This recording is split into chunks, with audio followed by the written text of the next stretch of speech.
செங்கல்பட்டு அடுத்த ஆலப்பாக்கம் ஊராட்சிக்கு உட்பட்ட பிடி நகர் பகுதியில் சுமார் 300க்கும் மேற்பட்ட குடியிருப்புகளில் பொதுமக்கள் வசித்து வருகின்றனர்.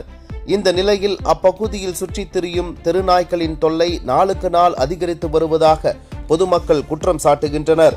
குறிப்பாக தெருநாய்கள் வாகனங்களை துரத்துவதுடன் பொதுமக்களை அச்சுறுத்தும் வகையில் ஆக்ரோஷமாக நடந்து கொள்வதாக கூறப்படுகிறது. இதனால் குழந்தைகள் முதல் முதியவர்கள் வரை அச்சத்துடனேயே சாலைகளில் சென்று வர வேண்டிய சூழல் ஏற்பட்டுள்ளதாக தெரிவிக்கின்றனர்.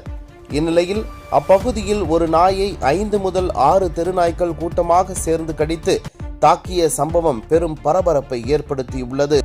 இந்த காட்சியை பார்த்த பொதுமக்கள் அதிர்ச்சி அடைந்ததுடன் தெருநாய்களின் எண்ணிக்கையும் ஆக்ரோஷமும் அதிகரித்து வருவதாக கவலை தெரிவித்துள்ளனர். எனவே பொதுமக்களின் பாதுகாப்பை கருத்தில் கொண்டு தெரு நாய்களை கட்டுப்படுத்த சம்பந்தப்பட்ட அதிகாரிகள் உடனடி நடவடிக்கை எடுக்க வேண்டும் என அப்பகுதி மக்கள் கோரிக்கை விடுத்துள்ளனர்.